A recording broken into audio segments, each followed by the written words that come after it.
அனைவருக்கும் வணக்கம். ஆப்கானிஸ்தான் பாகிஸ்தானை வெச்சு செஞ்சுக்கிட்டு இருக்குது நண்பர்களே. கடந்த சில நாட்களாக பாகிஸ்தான் மீது பல வாரியான தாக்குதல்களை நடத்தி வருது. அதுலேயும் பாகிஸ்தான் கொஞ்சம் கூட எதிர்பாராத அளவுக்கு பாகிஸ்தானுடைய மிக முக்கியமான விமான தளமான நூர்கான் ஏர்பேஸ் இருக்குது இல்லையா, இந்த பேரை எங்கேயோ கேட்ட மாதிரி இருக்குமே, யோசிச்சு பாருங்க எங்கே கேட்டிருப்போன்னு. அதை நம்ம வீடியோவில் விளக்கமாக பேசும்போது சொல்கிறேன். அந்த நூர்கான் ஏர்பேஸை ஆப்கானியர்கள் தாக்கியிருக்கிறாங்க. அதில் கடுமையான சேதம் விளைந்திருப்பதாக செய்திகள் வெளிவருது. இது மட்டும் இல்லாமல் பாகிஸ்தான் இராணுவத்துடைய பல இடங்களை, பல பேஸுகளை ஆப்கானியர்கள் தொடர்ந்து தாக்கி வர்றாங்க நண்பர்களே. இதற்கெல்லாம் இந்தியா தான் காரணம்.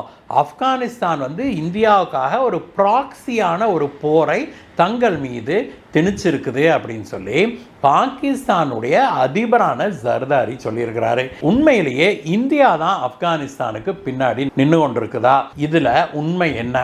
இதை பற்றி தான் இன்னைக்கு பார்க்க போறோம் நண்பர்களே. வாங்க நண்பர்களே, நீங்க நம்ம சேனலுக்கு தொடர்ந்து ஆதரவு கொடுக்கிறதுக்கு கீழே இருக்கிற சப்ஸ்கிரைப் பட்டனை தட்டுங்க. பக்கத்திலே இருக்கிற பெல் ஐக்கனை தட்டிட்டு ஆளுங்கிற ஆப்ஷனை கிளிக் பண்ணீங்கன்னா நாம் போடுகிற வீடியோக்கள் எல்லாம் உங்களை சேரும்.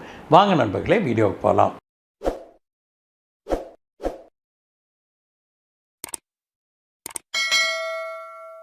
நண்பர்களே, நேற்று நள்ளிரவு ஆப்கானிஸ்தான் பாகிஸ்தானுடைய மிக முக்கியமான ஏர்பேஸான நூர்கான் ஏர்பேஸின் மீது கடுமையான வான் தாக்குதல் நடத்துச்சு. அதில் நூர்கான் ஏர்பேஸ் பெரிய அளவில் சேதமடைஞ்சிருக்குது அப்படின்னு சொல்லி சொல்கிறாங்க. என்னங்க சார், ஆப்கானிஸ்தான்கிட்ட ஏர்ஃபோர்ஸே இல்லையே, அப்புறம் எப்படி அடித்தாங்க அப்படின்னு தானே கேட்குறீங்க. உண்மைதான் நண்பர்களே. பாகிஸ்தான் இவ்வளவு நாட்களாக என்ன நினச்சிக்கிட்டு இருந்தது, ஆப்கானிஸ்தானுக்கு ஏர்ஃபோர்ஸே கிடையாது, அதனால தான் நினச்சப்பெல்லாம் பிளெயின் எடுத்துக்கிட்டு போய் ஆப்கானிஸ்தான் மேலே தாக்குதல் நடத்திட்டு வந்துடலாம், ஒரு பிரச்சனையும் இல்லை அப்படின்னு தான் பாகிஸ்தான் கணக்கு போட்டு வேலை செஞ்சுக்கிட்டு இருந்தது. அதை மனசில் வச்சுக்கிட்டு தான் ஒரு வாரத்துக்கு முன்னாடி பாகிஸ்தான் போய் ஆப்கானிஸ்தான் மீது குண்டுமலை பொழிந்தது. ஆனால் கடந்த சில நாட்களாக பார்த்தா திடீர்னு ஆப்கானிஸ்தான் வான்வெளி தாக்குதலை நடத்த ஆரம்பிச்சிருக்குது பாகிஸ்தான் மேலே. அவங்ககிட்ட தான் விமானமே இல்லையே, அப்புறம் எப்படி தாக்குதல் நடத்துவாங்க?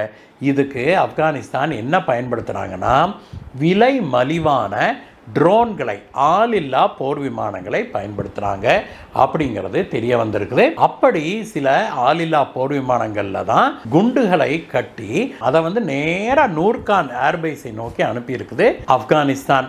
சீனாவுடைய இந்த ரேடார் சிஸ்டம்லாம் இருக்குது இல்லையா பாகிஸ்தான்கிட்ட, அதெல்லாம் ஒன்று கூட இந்த ட்ரோனை எல்லாம் கண்டுபிடிக்க முடியலையா நண்பர்களே. ஆப்கானிஸ்தானுடைய அந்த ட்ரோன்கள் நேராக போய் நூர்கான் ஏர்பேஸில் கடுமையான தாக்குதலை நடத்தியிருக்குது. இந்த சம்பவம் நடந்த பிறகு பாகிஸ்தான் பயங்கர டென்ஷன் ஆயிடுச்சு. அது நேராக இந்தியா மேலே தான் பாய ஆரம்பிச்சிருக்குது. பாகிஸ்தானுடைய அதிபரான ஜர்தாரி என்ன சொல்லியிருக்கிறாருன்னா, இந்தியாவும் ஆப்கானிஸ்தானும் கைகோர்த்து கொண்டு பாகிஸ்தான் மேலே தாக்குதல் நடத்துகிறாங்க.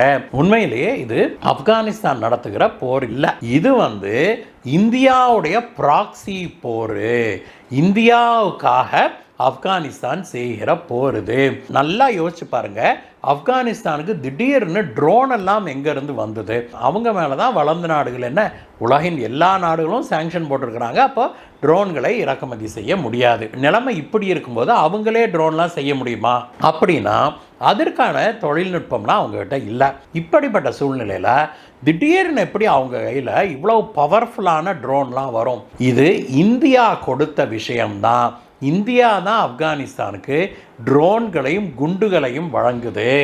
அதைத்தான் ஆப்கானிஸ்தான் கொண்டு பாகிஸ்தான் மேலே தாக்குதல் நடத்துறதுக்கு பயன்படுத்துது அப்படின்னு சொல்லி ஒரு கடுமையான குற்றச்சாட்டை இந்தியாவின் மீது வச்சிருக்கிறாரு ஜர்தாரி. இதற்கு பதிலளித்த இந்தியாவுடைய வெளியுறவுத்துறை அமைச்சக பேச்சாளர் என்ன சொன்னார்னா, ஆப்கானிஸ்தானுக்கும் பாகிஸ்தானுக்கும் தான் சண்டை, இதை தொடங்கினது பாகிஸ்தான் தான்.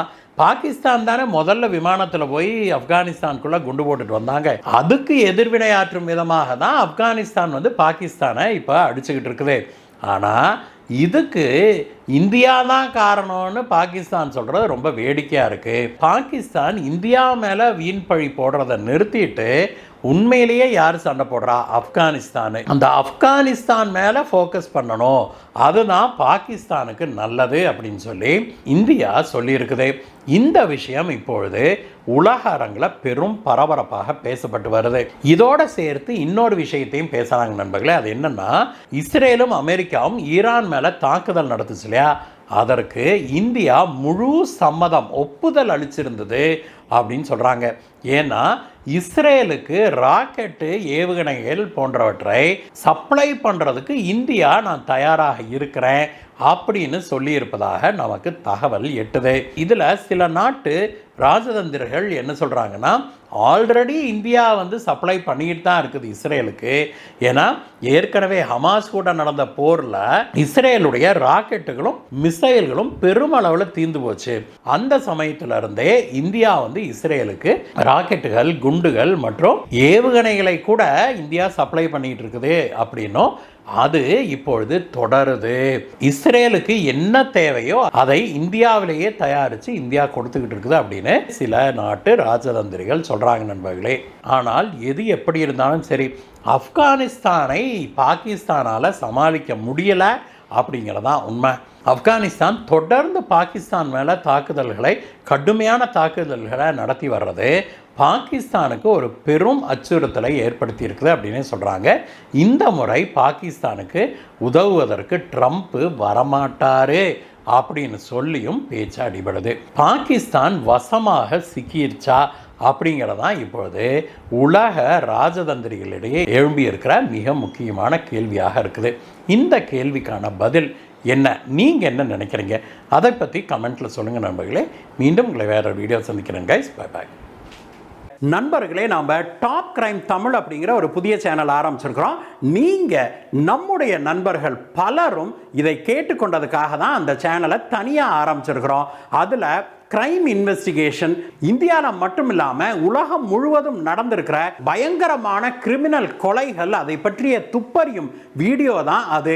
இந்த மாதிரியான கிரைம் இன்வெஸ்டிகேஷன் வீடியோஸ் பார்க்கறதுக்கு உங்களுக்கு இஷ்டம் இருந்தது, அப்படி இருந்தால் நீங்கள் உடனடியாக டாப் கிரைம் தமிழ் அப்படிங்கிற நம்முடைய சேனலுக்கு சப்ஸ்கிரைப் பண்ணுங்க. அங்கே போய் நம்ம வீடியோக்களை பாருங்க. இது வரைக்கும் நாம் அங்கே போட்டிருக்கிற வீடியோக்களுக்கு அமோகமான வரவேற்பு கிடைச்சிருக்குது. நிறைய பேர் சார் கண்டென்ட் ரொம்ப டிஃபரெண்ட்டாக ரொம்ப நல்லா இருக்கு அப்படின்னு சொல்லியிருக்கிறீங்க. கண்டிப்பாக அதை பாருங்க நண்பர்களே.